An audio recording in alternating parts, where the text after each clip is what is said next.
எல்லோருக்கும் எல்லாம் என்ற சமுதாயத்தை உருவாக்குகின்ற மாண்புமிகு தமிழக முதல்வருடைய எண்ணங்களுக்கு வண்ணங்கள் சேர்க்கின்ற வரையில் சென்னை பெருநகர வளர்ச்சி குழுமம் முழு மூச்சோடு செயல்பட்டு கொண்டிருக்கின்றது.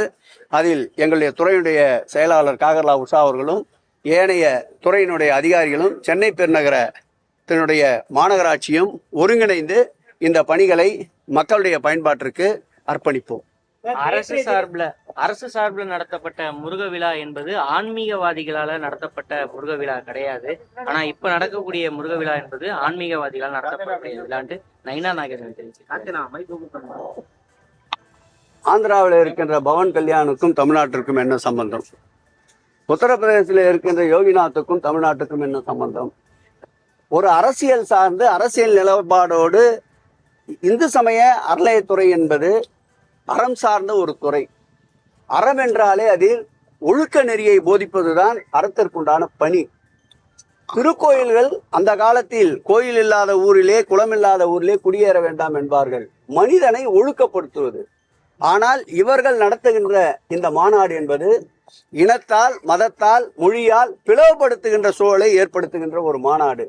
ஆகவே துறையினுடைய கடமை ஆன்மீகத்தை இந்து சமய அறநிலையத்துறையின் சார்பில் ஆன்மீகம் சார்ந்து வருகின்ற பக்தர்களுக்கு தேவையான அடிப்படை வசதிகளை ஏற்படுத்தி தருவது, ஆன்மீகத்துள்ள நெறிகளை மக்களிடம் பக்தர்களிடம் கொண்டு சேர்த்து மேலும் அவர்களை ஆன்மீகவாதிகளாகவும் ஒழுக்கமுடையவர்களாக மாற்றுவது, இறையன்பர்களுக்கு தேவைப்படுகின்ற அனைத்து வசதிகளையும் செய்து கொடுப்பதுதான் துறையினுடைய பணி.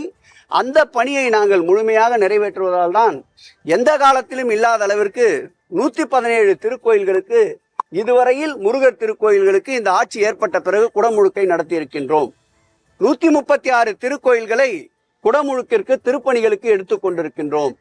பெருந்திட்ட வரைவின் காரணமாக எடுத்துக்கொள்ளப்பட்ட 846 பணிகள் 1046 கோடி ரூபாய் செலவில் இதுவரையில் வரலாற்றில் இல்லாத அளவிற்கு முருக பக்தர்களுக்கு அதிசயிக்கின்ற வகையில் இன்றைக்கு திருப்பணிகளை மேற்கொண்டிருக்கின்றோம்.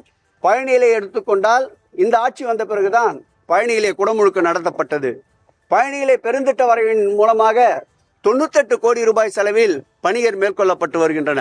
பழனியை சென்று பாருங்கள், என்ன ரம்மியமான ஒரு சூழ்நிலை நிலவி கொண்டிருக்கின்றது என்று. திருச்செந்தூரிலே 400 கோடி ரூபாய் அளவிற்கு இன்றைக்கு குடமுழுக்கு உண்டான திருப்பணிகள் நடந்து கொண்டிருக்கின்றன. அதே போல் முருகனுடைய முதல் படை வீடான திருப்பரங்குன்றத்திலே அடுத்த மாதம் 14/7 அன்று குடமுழுக்கு நடைபெறுகின்றது. ஆகவே தமிழ்கடவுள் முருகனுக்கு சிறப்புக்கு சிறப்பு சேர்க்கின்ற ஒரு ஆட்சியாக இந்த ஆட்சி திகழ்ந்து கொண்டிருக்கின்றது.